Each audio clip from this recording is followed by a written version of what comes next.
Transgender मतदाताओं द्वारा चुनाव बहिष्कार की चेतावनी।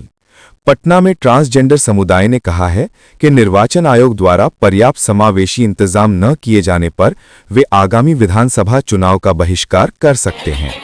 पटना के लिए 166 अतिरिक्त उड़ानें।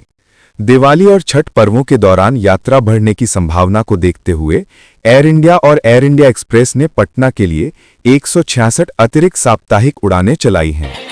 नारकोटिक्स विभाग ने 684 किलोग्राम गांजा जब्त किया।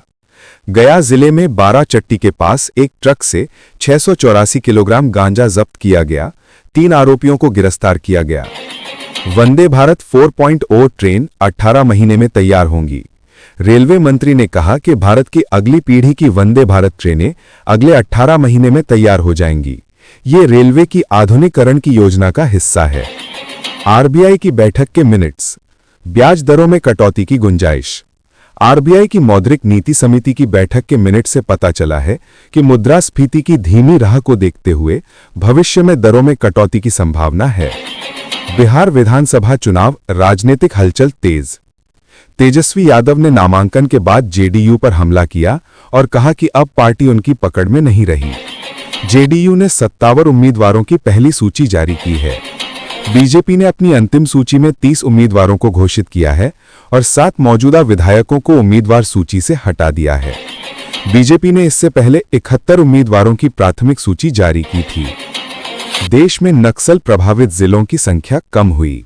गृह मंत्रालय के अनुसार अब सबसे प्रभावित नक्सल क्षेत्र केवल 3 जिलों तक सिमट गए हैं। पिछले 6 महीनों में यह संख्या पहले 7 थी। श्रीलंकाई प्रधानमंत्री का भारत दौरा।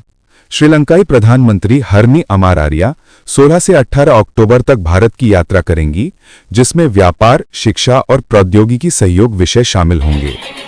प्रधानमंत्री का आंध्र प्रदेश दौरा। आज पीएम मोदी आंध्र प्रदेश जाएंगे और वहां 13,430 करोड़ रुपए के कई परियोजनाओं का उद्घाटन या भूमि पूजन करेंगे। स्कूलों में अवकाश। बिहार समेत कई राज्यों में दिवाली, छठ पूजा के चलते स्कूल बंद रहेंगे।